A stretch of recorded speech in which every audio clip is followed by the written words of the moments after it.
한 주 동안 잘 지내셨습니까? 여기 딱 이 앞에서 보면은 생각보다 한 사람 한 사람 얼굴이 잘 보입니다. 그러면 이제 앞에 서서 '아 우리 남궁윤이는 계속 잘 자라고 있구나. 우리 아이들은 몇 명 머리를 좀 깎은 것 같은데 잘생겼네. 우리 예원이는 제가 이쁘다 그래도 믿지 않지만 우리 아이들을 볼 때마다 참 예쁜 마음이 듭니다.' 우리 은찬이는 오늘 말씀을 이렇게 잘 읽어 주셨습니다. 우리 희찬이가 또 계속 이렇게 나오는 게 반갑고, 또 은지가 좀 늦게 오긴 했지만 그 얼굴 보는 게 굉장히 반갑고 즐겁습니다.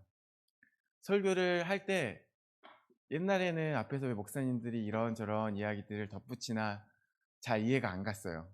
근데 특별히 이 자리에 서서 여러분들의 얼굴을 볼 때 그 마음 가운데 굉장히 많은 반가움과 즐거움이 이렇게 생기는 것을 경험합니다. 그러면 그런 마음을 좀 표현하고 싶어요. 여러분들 만나서 굉장히 반갑고 즐겁고 행복합니다.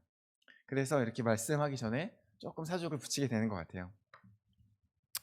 오늘 말씀은 계속해서 요한복음 16장을 보고 있어요. 특별히 오늘은 성령 하나님의 사역 중에서 오늘 제목을 보시면 아시겠지만 책망하시는 성령님에 대해서 좀 함께 나눌 거예요. 요즘 센터에서 계속 이제 중학생 친구들하고 지내다 보면은 요즘 애들이 쓰는 표현 중에 "이게 맞냐?"라는 표현을 많이 듣게 됩니다. 우리도 은찬이들이 잘 쓰는데 저한테도 이렇게 말합니다. "목사님 이게 맞아요?" 저한테 이렇게 묻습니다. 그러면 저는 사실 인제 이 친구들이 뭐 꼭 이렇게 시시비비를 가리자는 뜻은 아니라는 것은 알지만, 이게 저는 이게 맞고 틀리고가 좀 중요한 성품의 사람입니다. 그래서 그러면 인제 막 따지고 싶어요. "야 이건 이거고 이거고 저건 저거고." 그러면서 따지고 듣는데, 그래도 따지지 않잖아. 내가 좀 참고 있습니다. 근데 요즘 친구들이 잘 쓰는 표현인 것 같아요. "이게 맞아요? 이게 맞아?" 근데 사실 어 이거에 대해서 또 오늘 제가 오늘 제목을 보면 아시겠지만 어쩌면 성령 하나님께서도 따지고 드시는 것은 아닌가 싶은 본문입니다. 오늘 본문의 내용은요, 예수님께서 성령 하나님을 소개하시는 장면이에요. 계속해서 이제 요한복음 여기를 보고 있는데, 여기는 예수님께서 마지막으로 하시는 설교 말씀인 거죠. 그러면서 가장 중요한 것은 "내가 곧 갈 거다."예요. 예수님이 갈 거예요. 그러면 너희는 인제 마치 목자 없는 양처럼, 부모가 없는 고아처럼 이 세상 가운데 내버려 둠을 당하고, 그 가운데 예수님 어떻게 죽습니까? 예수님 어떻게 가십니까? 박해를 당해서 십자가에 죽잖아요. 그 일을 행한 사람들이 제자들도 박해할 거예요. 예수님이 그 사실을 아시기 때문에 제자들에게 계속해서 말씀해 주고 계세요. "내가 갈 건데 너희가 걱정이 되는데 사실은." 그렇게 말씀하시면서 "그런데 괜찮다."라고 말씀하시는 가장 큰 근거가 여기에 있어요. 뭐냐? "내가 갈 건데 성령 하나님께서 너희와 함께 하실 것이기 때문에 괜찮아." 그럼 성령 하나님께서 오셔서 뭘 하실 거냐? 이렇게 이야기하시면서 두 가지를 말씀하시는데, 하나는 성령 하나님께서 책망하실 거야. 누구를? 세상을 책망하실 거야. 이 말씀을 하시고, 그다음에 뒤에 13 절에 보면 "진리의 성령이 오시면 그가 너희를 모든 진리 가운데로 인도하실 거야." 이 두 가지 사역에 대해서 설명을 하시는 거예요, 예수님께서. 그런데 오늘 이 본문에서는 특별히 예수님께서 이 성령 하나님께서 세상을 책망하시는 사역에 대해서 더 많은 이야기를 하고 계시는 거예요. 더 구체적으로 이야기하고 계시잖아요. 그래서 오늘은 이것에 대해서 이제 함께 나눌 건데, 사실 이 뒤에 있는 성도들을 인도하는 것과 특별히 이 세상을 책망하는 것 중에서도 첫 번째 것에 대해서는 지난달, 그 지난달 이렇게 함께 나눴어요. 물론 기억이 잘 나지 않으시겠지만 그게 나누었고, 오늘은 그중에서도 이제 책망하시는 사역에 대해서 조금 이제 통으로 함께 말씀을 나누고자 합니다. 근데 이걸 보면은 예수님께서 이걸 두 가지를 나누시는데, 첫 번째로 먼저 얘기하시는 게 책망하시는 사역에 대해서 이야기하시고, 두 번째로 인도하시는 것에 대한 사역을 이야기하세요. 이거는 어떻게 보면 당연한 이야기예요. 왜냐하면 방금 제가 성령 하나님도 어쩌면 이렇게 시시비비를 가리기를 좋아하시는 거 아닌가라는 얘기를 했는데 하나님의 속성이 있어요. 하나님은 어떤 분이냐? 빛이에요. 그래서 우리가 어두운 데 있으면 이게 맞는지 틀린지 뭘 밟아도 이게 뭐 남의 발인지 뭐 베개인지 알 수가 없는데 밝아지면 알잖아요. 빛은 모든 것을 드러내는 속성을 가지고 있어요. 하나님 앞에 나타나면 모든 사람의 모든 모습이 그 속에 깊이 나 혼자 생각했던 나만 갖고 있던 생각까지도 다 드러나게 돼요. 그게 하나님의 속성이에요. 성령 하나님 세상에 오시면 어쩔 수 없이 세상이 그 앞에 드러나게 돼요. 특히 이 성령 하나님께서는 하나의 어떤 기준으로서 예수님을 드러내시는데 이 기준을 가지고 이 기준 앞에서 모든 사람의 모습이 드러나는 거예요. 그래서 세상 가운데 자연스럽게 책망이 일어나요. 이 책망이라는 것은 지난주에도 함께 나누었는데 지난주에 나누었나요? 헬라어로 어떤 뜻이냐? 폭로하는 거예요. 폭로해서 알게 하는 거예요. 근데 특별히 폭로해서 알게 하는데 그 대상이 은찬아 봐봐 저기 은상이가 이랬어 이렇게 알게 하는 것보다는 은찬아 봐봐 네 모습 속에 이런 모습이 있잖아 하면서 그 자기 자신에게 알게 하는 거예요. 그래서 어떤 다른 성경에서는 이제 공동 번역 같은 경우에서는 이걸 깨닫게 하신다라는 표현으로 번역하기도 해요. 성령 하나님께서 깨닫게 하신다는 거예요. 근데 여기서는 책망한다는 표현을 쓴 것은 좀 더 이것에 깨닫게 한다는 것은 좀 순화된 표현에 가깝고 뉘앙스가 있잖아요. 성령 하나님께서 나타내셔서 네가 이렇게 한 게 틀렸어 라는 것을 명명백백하게 드러내시는 거예요. 그게 성령 하나님의 첫 번째 사역인데 이게 왜 첫 번째냐? 하나님 아까 말씀드린 것처럼 속성이시기 때문에 오시면 자연히 드러나는 거예요. 성령 하나님 세상에 오시면 자연이 드러나요. 게다가 하나님께서도 같은 어떤 의도를 가지고 있기 때문에 그것을 처음으로 행하세요. 그리하여 어떻게 하냐? 이 깨닫게 한다는 것은 목적이 있는 거예요. 어떤 목적이 있냐? 깨닫게 해서 너 잘못했잖아. 너 회개해. 까지 가는 거예요. 너 잘못했으니까 벌받아 해서 끝나는 게 아니라 너 잘못했으니까 죄책감을 가져. 너 틀렸어. 여기서 끝나는 게 아니라 그러니까 돌이켜. 이제 그러지 마. 까지 가는 것이 성령 하나님의 책망인 거예요. 그래서 세상 가운데 성령 하나님이 드러나시면 사람들이 둘로 나뉘어요. 내가 정말 죄를 지었구나. 그래서 이제 사도행전을 보면은 베드로가 가는 곳마다 이제 복음을 전하죠. 근데 그때마다 성령 하나님이 일하세요. 그러면 어떤 사람들은 막 5천 명씩 회개하고 돌이켜요. 성령 하나님이 그 자신 안에 있는 악한 걸 드러내셨기 때문이에요. 생각해봐요. 사도행전에서 베드로가 활동하는 게 예수님 죽고서 2달이 안 됐을 때예요. 2달 만에 사람이 확 바뀔 수가 있나요? 근데 그 2달 전에는 예수님을 죽일 때는 자신이 잘 맞았다고 생각했던 사람들이 이제 성령 하나님께 드러내니까 내가 틀렸구나. 그걸 드러내는, 깨닫는 거예요. 근데 그 중에서도 어떤 사람은 그 속에서 더 숨어요. 안 돼, 안 돼. 말도 안 돼. 예수님이 맞다고? 그러면 내가 틀린 거잖아. 인정할 수 없어. 이런 사람들은 더 숨고 더 박해하는 거예요. 그렇게 해서 둘로 갈라지는 것인데 그때 거기에 성령 하나님의 역사가 있다는 거예요. 그렇게 해서 누군가는 회개하고 돌이키고 누군가는 더 악한 길로 치닫게 돼요. 그래서 더 나쁜 길로 행해서 마지막 날 예수님의 다시 심판주로 오셔서 심판하실 때에 더욱더 그 악한 길로 행한 자들은 예수님 앞에 변명할 게 없게 되는 거예요. 내가 그때 나를 드러냈을 때 내가 더 그렇게 악한 일을 했잖아. 그래서 이렇게 더 악한 일하고 이렇게 악한 일을 했잖아 했을 때 할 수 있는 말이 없는 거예요. 그러나 누군가는 회개하여 어떻게 되는 거예요? 성도가 되는 거예요. 그리고 그 성도를 대상으로 성령 하나님의 두 번째 사역이 시작되는 거예요. 두 번째 사역이 아까 뭐라 그랬어요? 인도하는 거. 진리 가운데 인도하는 거. 진리는 누구예요? 하나님이에요. 하나님 가운데 인도하시는 사역을 그냥 와서 세상 가운데 와서 인도하시려고 하니까 이 사람들이 다 죄인이야. 자기 죄도 깨닫지 못하고 있어. 진리에 나갈 수가 없어. 진리를 보여줘도 그 속에서 인정하지 않아. 하나님께서 드러내시고 거기서 돌이킨 자들을 이제 하나님께로 인도하시는 거예요. 이게 당연한 성령 하나님의 사역의 순서인 거예요. 그런데 한 걸음 더 나가서 사실 이 사역 가운데 예수님의 이게 이제 우리한테 적용하면 이것만 적용이 되겠지만 예수님께서 이 말씀을 제자들에게 특별히 하는 이유가 있어요. 뭐냐? 지금 타이밍이 예수님께서 이제 십자가에 죽기 직전인 거잖아요. 예수님께서 이제 십자가에 돌아가시 직전이잖아요. 십자가는 근데 뭐예요? 죄인들 중에서도 괴수를, 정말 악독한 죄인들을 잡아 죽이는 형틀이에요.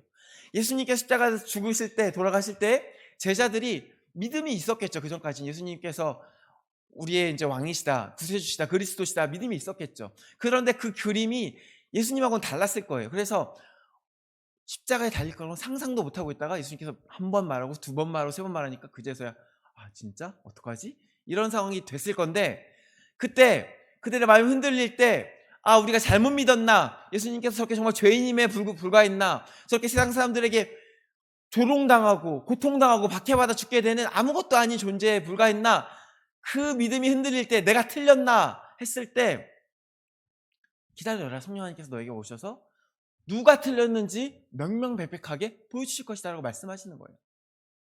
이것은 성령 하나님의 사역에 대해서 설명해 주는 것은 성령 하나님께서, 그러니까 내가 성령 하나님을 기다리라는 어떤 그런 말씀이기도 하지만 동시에 너희가 닥쳐오는 믿음이 흔들리는 그 순간, 너희가 믿고 있던 그 예수님에 대한 믿음이 뿌리채 흔들리는 그 순간 성령 하나님께서 진짜 옳은 것이 무엇인지를 너희 가운데 드러내실 것이다.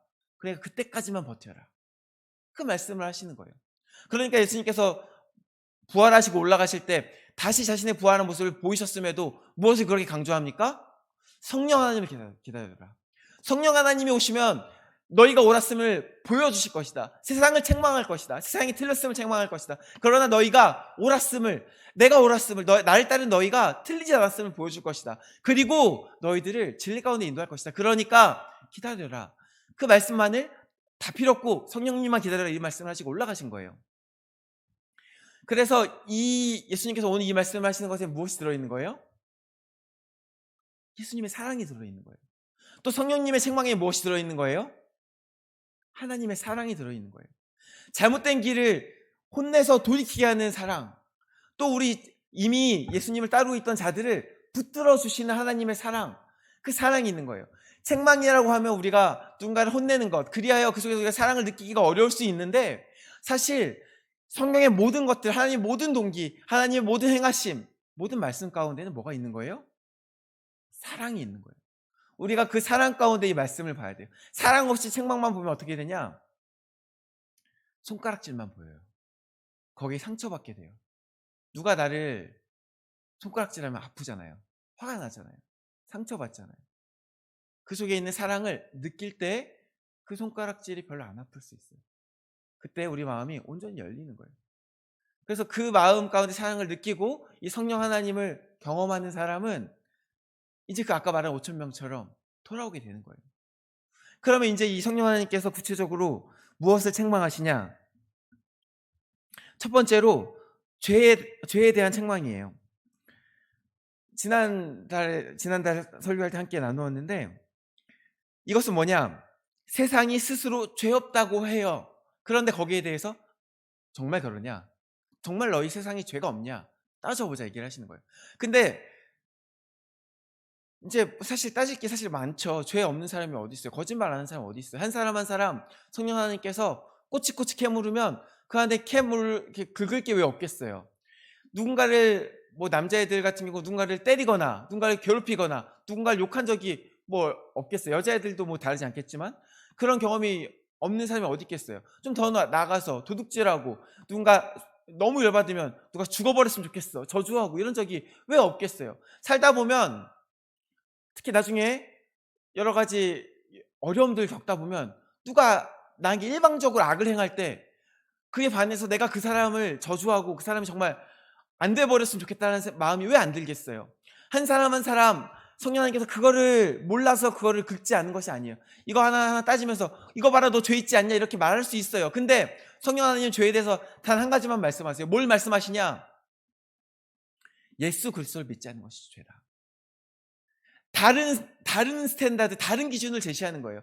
예수님 이전에는 율법이 기준이었어요. 그래서 그 율법을 지키지 않는 자는 하나라도 어기는 자는 다 어기는 거였어요. 사실 그것을 지킬 수 있는 사람 아무도 없어요. 그러나 이제 새로운 기준을 주셔서 예수를 믿으면 죄가 없고 예수를 믿지 않으면 죄가 있다 이렇게 말씀하시는 거예요. 그럼 새로운 기준으로서 오신 예수님에 대해서 이야기하시는데 이 기준으로 인제 사람들에게 전하시는 거예요. "너희 안에 네가 예수를 믿었느냐? 네가 예수께서 오셔서 세상 사람들이 악한 것들을 정죄하고 세상 사람들 가운데 빛으로 예수님께서 먼저 오셨죠. 너희가 틀렸음을 드러내시고 보이셨는데 너희가 그 앞에서 온전하게 반응했느냐? 하나님께서 그 아들의 목숨까지도 바쳐서 그 아들의 목숨 자신의 정말 가장 귀한 것까지 바쳐서 너희가 돌이키라고 간곡하게 하늘에 계신 하나님께서 땅에 내려오시면서까지 간곡하게 우리에게 부탁하셨는데 그 메시지에 너희가 반응했느냐? 이렇게 성령 하나님께서 물으신다는 거예요. 너희가 그전에 악한 삶을 살고 있었어도 여기에는 반응했어야지. 하나님께서 자신의 모든 것을 다 버리고 생명까지 다해서 오셔서 너희가 이제 망하게 되었다. 너희가 죽게 되었다. 그러나 나를 따르기만 하면, 나를 믿기만 하면 내가 너희를 구원해 줄게. 내 생명을 바쳐서라도 너희를 구원해 줄게. 한 그 한마디 거기에는 반응했어야지. 그것까지도 거절하고 그것까지도 없는 것 치고 그 말을 무시하고 자기 삶을 살았던 그 삶이 죄가 없느냐? 성령 하나님께서 그것을 먼저 책망하신다는 거예요. 열심히 사는 거 좋습니다. 세상 가운데 열심히 공부하는 거 좋습니다. 열심히 일하고 열심히 자기의 삶을 사는 거 좋습니다. 그런데 그 속에서 예수님을 그것이 외면한 삶이 된다면, 그 삶에 예수님이 없다면 그것이 죄라는 것입니다. 세상은 스스로 말합니다. 내가 무슨 죄를 지었다고. 그런데 사실 아까 말씀드린 것처럼 자기가 죄를 지은 것을 모르는 사람 아무도 없어요. 그런데 내가 무슨 죄를 지었다고는 무슨 뜻이냐? 내가 무슨 그렇게 심각한 죄를 지었다고. 내가 무슨 그렇게 큰 잘못을 저질렀다고. 이 정도는 다 하잖아. 거짓말 안 하는 사람 어딨어. 나도 하는데 쟤도 하고 쟤도 하는데 이게 뭐 큰 잘못이라고. 내가 그렇게 죽을 만한 사람이야? 내가 지옥 갈 사람이야? 거기까지 인정하지 않는다는 거예요. 그게 세상이 자신을 가리켜 죄 없다라고 말하는 방식이에요. 진짜 내가 정말 하늘으로 한 점 부끄러움이 하나 없다라고 말하는 것이 아니라 내가 조금 부끄러운 건 있지만 조금 그거 닦으면 되는 거고 털면 되는 거고 나는 괜찮아. 이 정도는 괜찮아라고 말하는 것이 세상에 자신을 보는 관점이라는 거예요.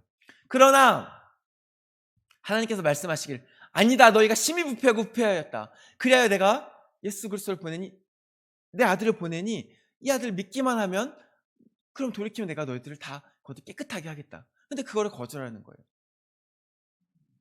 그것이 성령 하나님께서 이야기하는 세상과 첫 번째로 책망하는 이야기입니다. 너희가 정말 죄가 없느냐? 아니다. 너에게 죄가 있다. 그것이 무엇이냐? 예수님을 믿지 않는 것이 죄다. 조금만 더 나가 볼까요? 예수님을 거절하는 것은요. 그 끝은 결국은 하나예요. 예수 그리스도 십자가에 못 박는 거예요. 왜 그러냐?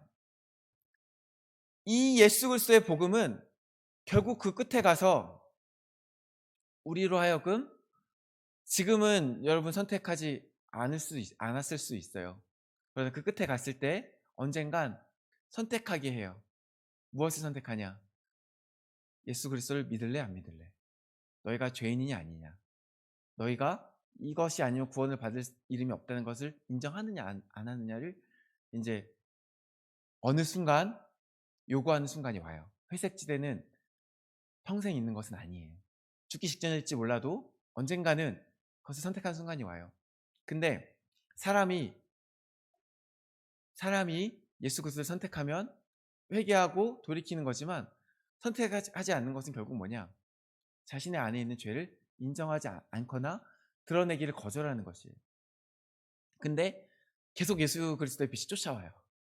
성령 하나님의 빛이 계속 쫓아와요.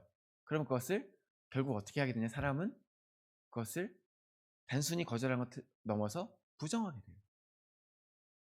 이게 지금 이제 이 이야기를 하면 다들 얘기하겠죠. 나는 예수님 죽인 적 없어요. 2000년 전에 나 예수님하고 같이 안 살았어요. 나 그때 있었으면 십자가에 못 박아라 이야기 안 했을 거예요 라고 이야기하실지 몰라요. 사람 안에는 모두 가능성이 있어요. 어떤 씨앗이 있어요. 어떤 씨앗이 있냐? 물론 축구 선수가 될 수 있는 씨앗도 있을 수도 있고, 뭐 의사가 될 수 있는 씨앗이 있을 수도 있고, 뭐 대배우가 될 수 있는 씨앗이 있을 수도 있고, 여러 가지 씨앗이 있을 수 있어요. 선한 씨앗이 있을 수 있어요. 그러나 더 본질적으로 우리 안에 있는 어떤 씨앗은 죄에 대한 씨앗이 있어요. 근데 세상에 보면은 우리가 이제 요즘에 밀양 사건이 많이 이슈가 다시 떠오르고 있죠. 그 사건을 보면서 많은 사람들이 손가락질해요. 손가락질하는 사람들은 기본적인 손가락질하는 것 자체를 이제 부정하는 것은 아닙니다. 근데 누군가를 손가락질 쉽게 할 수 있다는 것은요. 어 '나는 그렇지 않다.'라는 전제의식이 있어야 가능해요. 아까 말씀드린 것처럼 '나는 좀 낫잖아.' 이런 인식이 있어야 누군가한테 손가락질 할 수 있는 거예요. 만약에 제가 빵점인데 옆에 있는 은찬이가 빵점 맞았다고 "너 그거밖에 못해?" 이렇게 마음 편하게 할 수는 없겠죠, 양심이 있다면. 제가 그래도 한 50 점은 맞았으니까 은찬이한테 "너 빵점밖에 못해?" 이렇게 이야기할 수 있겠죠. 그런데 성경은 우리에게 예수님께서 뭐라고 말씀하시냐, 옛 율법은 인제 마태복음 5 장에 나오는 건데요. "옛사람들은 살인하지 말라 말하였지만 난 너에게 말하노니 미워하지 말라." 그리고 형제에 대해서 바보라고 하거나 형제에 대해서 미련하다 하는 자들도 다 심판을 받으리라. 이렇게 예수님께서 무섭게 얘기하세요. 왜? 내가 실제로 누구를 죽이지 않았어도 내 마음속에 누군가를 무시하고 작게 보고 하찮게 여기고 그게 화내서 그를 미워하는 마음이 있다면 그 끝이 결국 뭔 거예요? 그게 살인인 거예요. 그래서 예수님께 또 말씀하시기를 "누구든지 음욕을 품는 자마다 간음을 행하였다." 이렇게 말씀하세요. 우리 모습은 우리 아무도 미량과 같은 사건을 저지르지 않았어요. 근데 우리 마음속에 그와 동일한 음욕이 조금이라도 있었다면 사실은 하나님 보시기엔 같아요. 그 사람들은 그럴 환경이 그 악한 씨앗이 자라고 자라서 열매를 맺을 만한 환경이 되었으니까 열매를 맺은 것뿐이고요. 저는 똑같이 그 속에 악한 마음이 있는데 하나님께서 그런 환경 가운데 내버려 두지 않으셨기 때문에 저는 그런 죄를 짓지 않았을 뿐입니다. 본질적으로 사람 속에 있는 악에 대한 가능성은 똑같아요. 그러면 사람이 누가 누구에게 죄인이라고 손가락질할 수 있겠으며 누가 스스로 하나님 앞에 나는 깨끗하다고 할 수 있겠어요. 제가 십자가에 예수님을 못 박지 않았어요. 근데 예수님 앞에 성경을 인정하고 싶지 않은 마음이 제 안에 없겠습니까? 아니 왼뺨을 맞았는데 오른뺨을 돌려대라고요? 저 그렇게 살아본 적 단 한 번도 없습니다. 왼뺨 맞으면 전 주먹질을 해야죠. 이렇게 살았어요. 성경을 인정하지 않아요. 왜요? 근데 이게 성경은 하나님의 말씀이 기준이잖아요. 근데 제가 받아들일 수 없는 기준인 거예요. 제가 할 수 없는 기준인 거예요. 이거는 너무 제가 보기에는 제가 생각하기엔 손해예요. 이걸 할 수가 없어요. 그러니까 그 마음속에 이거는 잠깐 밀어놔요. 이 말씀은 밀어놔요. 근데 그 마음속에 밀어놓으면서도 "하나님 제가 이 말씀을 받아들일 수 없습니다. 받을 수 있게 해 주세요." 이렇게 하나씩 하나씩 소화해 갈 수는 있어요. 그러나 그렇지 않고 내가 그렇게 계속해서 말씀을 거절한다면 그 십자가에 예수님을 못 박는 것과 다를 바가 없어요. 다만 내가 그때 거기 없었을 뿐이에요. 내가 지금도 동일하게 예수님의 말씀을 받아들이지 않고 믿지 않는 마음이 있다면 그 끝은 딱 하나예요. 하늘에서 내려오신 하나님을 못 박아 죽이는 것. 아무 죄도 없는 자를 그 앞에 있으면 내가 너무 찔리니까, 그 앞에 있으면 내가 너무 불편하니까, 내 안에 있는 악한 것들이 드러나는 게 싫으니까 죽여버리는 것. 그게 사람의 본성이라는 거예요. 그리하여 그리스도가 이제 하나의 새로운 기준이 된다는 건 이런 거예요. 하나의 필터처럼 사랑하라는 새로운 율법을 주시면서도 그리스도를 받아들인 자는 그리스도 안에서 이것들 하나하나 받아들일 수 있게 돼요. 근데 그리스도를 믿지 않는 자는 결국 이거를 거절하면 그리스도를 죽이는 마지막에 다다르는 게 되는 거예요. 성령 하나님께서 그것에 대해서 그 새로운 기준을 가지고 세상 가운데 말씀하시는 거예요. 세상아 너희가 죄 없다지만 너희가 죄가 있다. 두 번째로 하시는 책망이 뭡니까? 의에 대한 거예요. 이 의에 대해서 예수님께서 뭐라고 말씀하시냐? 의에 대하여 함은 내가 아버지께로 가니 너희가 다시 나를 보지 못함이요. 예수님께서 어떻게 죽으셨다고요? 예수님께서 십자가에 달려 죽으셨어요. 근데 십자가가 로마의 사형 틀이었어요. 그러면 무슨 말이냐? 예수님께서 로마의 어떤 사형 제도에 의해서 죽으신 거예요. 사형 제도에 의해서 죽었다는 것은 무슨 말이냐? 사형 제도에 의해서 죽을 만큼의 죄인으로 정죄 당했다는 거예요. 너 죄인 땅땅땅 재판받고 죽었다는 거예요. 그러면 세상은 이렇게 얘기를 하는 거예요. 우리는 의로워. 우리가 의롭게 행하지. 우리 세상이 계속 발전하잖아. 날마다 세상이 아름답게 변해가잖아. 사람의 지성을 믿어봐. 사람의 이 속에 있는 가능성을 믿어봐. 우리 갈수록 좋아지고 있어. 노예제도도 없어졌잖아. 이렇게 이야기하는 것이 사실 세상이에요. 우리가 날마다 진보하고 있어. 우리가 날마다 발전하고 있어. 이렇게 말하는 게 세상이에요. 그런데요, 그 세상에 대해서 너희가 그런 거 알겠어. 근데 너희가 의롭다고 이야기하는 거 알겠어. 너희의 한계가 어디에 있냐? 그걸 이야기하실 때 또 여기서 무엇을 이야기하느냐? 결국 무엇을 이야기하시냐? 너희가 그러나 스스로 진보한다고 하지만 의인을 죽인다는 거예요. 예수님으로 대변되어 있지만 예수님 때나 지금이나 의인이 죽는 일들이 얼마나 많습니까? 의로운 사람들이 죽임당하는 일이 얼마나 많습니까? 여기서 예수님께서 하늘에 올라간다는 거 무슨 뜻이냐? 봐봐요. 예수님께서 십자가에 매달려 죽으셨는데 그러면 세상 사람들은 예수님을 가리켜 죄인이라고 정죄했다는 뜻인데, 세상의 권세와 세상의 권력이 예수님을 틀렸다고 죄인이라고 정죄했다는 뜻인데, 예수님께서 하나님 우편에 앉으셨다는 것은 천국에 앉으셨다는 거예요. 거기는 죄인은 갈 수 없는 곳이에요. 이사야가 하나님을 마주했을 때 무엇을 고백합니까? 화로다 나요. 내 입술이 화가 있도다. 왜냐면 나는 죄가 있거든요. 이사야는 죄가 있거든요. 알고 있었어요. 내가 하나님과 마주하면 죽을 수밖에 없는 존재라는 걸 알고 있었어요. 이 이스라엘의 많은 사람들이 알고 있었어요. 하나님을 마주하면 죄가 없는 자는 죽을 수밖에 없다. 죄가 있는 자는 죽을 수밖에 없다. 의인이 아니면 하나님 곁에 앉을 수가 없어요. 근데 세상이 정죄하여 죄인이다 하고 죽인 그 예수가 하나님 우편에 높은 곳에 앉으신 거예요. 그것은 무엇을 증거하냐? 사실은 세상은 죄인이라고 했지만 예수님이 의인이라는 걸 증거하는 거예요. 그럼 뭡니까? 세상이 결국은 의인을 정죄해서 죽인 거예요. 예수님을 정죄해서 죽인 거예요. 그러면 또 말할 수 있겠죠. 그 옛날 얘기고 지금 안 그러잖아요. 그러면 지금 의인이 안 죽습니까? 지금 의인이 죽는 일들이 없습니까? 지금 세상 가운데 의인들이 죽는 일들이 일어나지 않고 있습니까? 세상이 스스로 나는 의롭다고 하지만 의롭다고 하는 너희 세상이 계속 의인들을 죽이고 있지 않느냐? 성령 하나님께서 정죄하신다는 거예요. 너희가 틀렸다. 너희가 의롭다고 하지만 너희는 계속 의인들을 죽이고 있는 것으로 너희가 의인이 아니라는 것들을 드러내는 것이다. 이렇게 말씀하신다는 거예요. 그리하여 세상 가운데 성령님께서 드러내는 것이 세상이 의롭지 않다는 것을 드러내십니다. 마지막으로 심판하는 것이, 책망하시는 것이 무엇입니까? 심판에 대한 것입니다. 심판에 대하여 함은 이 세상 임금이 심판을 받았습니다. 요쯤 되면 이제 세상에 이제 그 얘기를 해요. 물론 실수로 좀 죽일 수도 있지. 그런데 뭐 인간이 완벽하지 않고 어쩔 수 없이 조금 이제 재판을 잘못해서 죽인 거지. 그거는 일부러 그런 건 아니야. 근데 우리한테 그런 권한이 있잖아. 세상이 사람을 심판하고 죽일 권한이 있잖아. 이런 이야기를 하는 거예요. 세상 가운데 하나님께서 주신 어떤 권세가 있으니까, 이 로마가 가진 권세가 있으니까, 그 권한이 있으니까, 심판할 권한이 있으니까 그 권한으로 그렇게 행한 것 뿐이다 라고 이야기하는 거예요. 거기에 대해서 성령 하나님께서 마지막으로 책망하세요. 뭐냐? 이 세상 임금이 심판을 받았습니다. 이 세상 임금이 심판을 받았다. 세상이 가진 권한이, 이 세상 가운데 심판할 수 있는 권한이 이미 끝났다. 이 말씀이 어디로 연결이 되냐면요, 요한복음 12장 31절과 함께 봐야 돼요. 12장 31절 이렇게 나와요.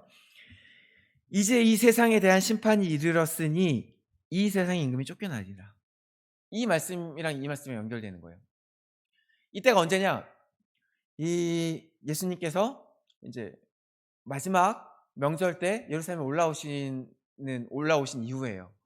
그리고 요한복음으로 이제 봤을 때 12장 36절까지가 공생애가 끝이에요.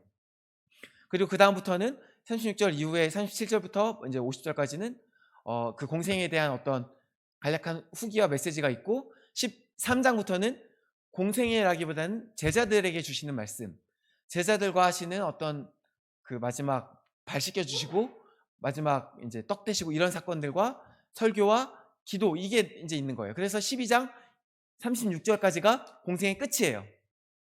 그 마지막 판에, 그 예수님의 공생의 마지막 판에 예수님께서 뭐라고 말씀하시냐? 이제 세상 임금이 심판을 받아서 쫓겨날 것이다. 그렇게 말씀하시는 거예요.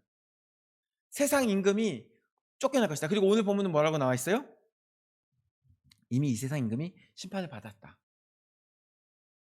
이 시점이 지금 이 시점이 성령님께서 말씀하시는 시점으로 우리가 생각했을 때, 물론 그 해석이 여러 가지 있겠지만 성령님께서 말씀하신 시점으로 생각했을 때 그 사이에 뭐가 있어요? 예수님의 십자가 사건이 있어요. 예수님의 십자가 죽음과 부활 사건이 있어요. 이 사건으로 이 세상 임금은 심판을 받는 거예요.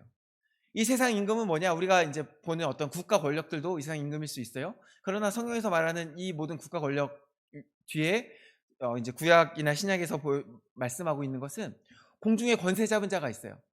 그리하여 이 세상에 어떤 실제적인 권세와 권한을 가진 어떤 악한 영의 세력이 있는데 그들이 무너졌다는 것이에요.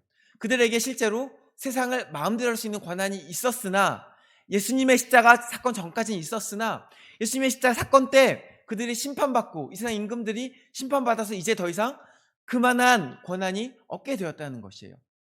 그리하여 이제 예수님 십자가 이후에 성령 하나님께서 오셨을 때는 그 심판하는 권세가 누구에게 있는 것이에요? 이제 그것은 다시 회수되어서 예수님께 있는 것이에요. 예수님께 있는 그 권한이고, 이제 더 이상 그들이 마음대로 박해할 수 있는 권한이 있다, 마음대로 사람들을 잡아 죽일 수 있는 권한이 있다고 말할 수 있는 근거가 없다는 것이에요. 성령 하나님께서 그것들을 책망하시면서 오늘 이 말씀 가운데는 무엇을 말씀하시는 거예요? 제자들에게 그러므로 너희가 담대하라, 이 말씀을 전하고 있는 것이에요. 이제 세상에는 예수님을 심판하는 권한이 없어요. 성도들을 심판하는 권한도 없어요. 도리어 예수님과 예수님을 따른 제자들에게 세상을 심판하는 권한이 있어요. 이 제자들이 어떤 방식으로 세상을 심판하는지는 또 너무 길어서 오늘 넣지 않았고 다음에 또 함께 나누도록 할 거예요. 근데 중요한 것은 예수님과 그를 따른 제자들에게 세상을 심판하는 권세가 있다는 것이에요. 예수님께서 말씀하시기를 너희가 이제 내가 떠나면 너희가 세상에 심판당하고 세상에 박해당하고 너희가 틀렸는지 흔들리고 그럴 때에 기억해라. 성령님께서 오셔서 가르쳐 주실 것이다.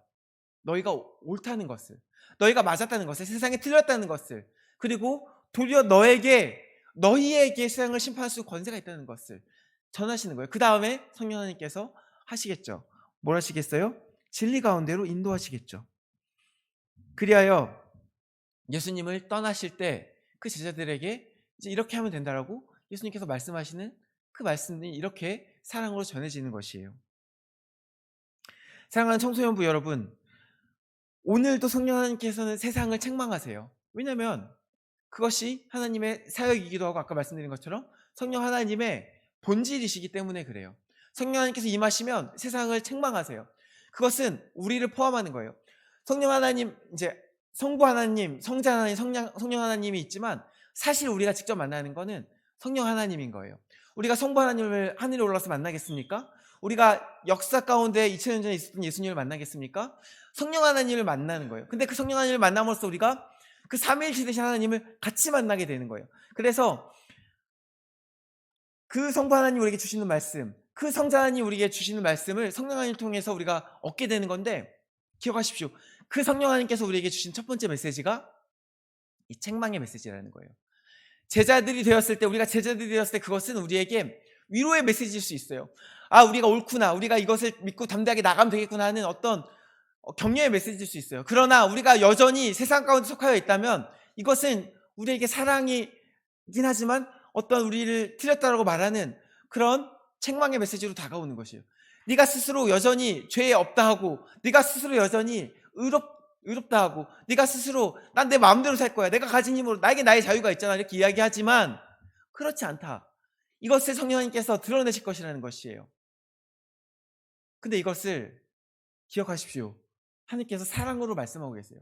혼내려고 말씀하시는 게 아니라 돌이키라고 말씀하시는 거예요. 바라기는 오늘 우리에게 우리 있는 모든 이들에게 이 성령 하나님의 메시지가 들려지기를 원해요.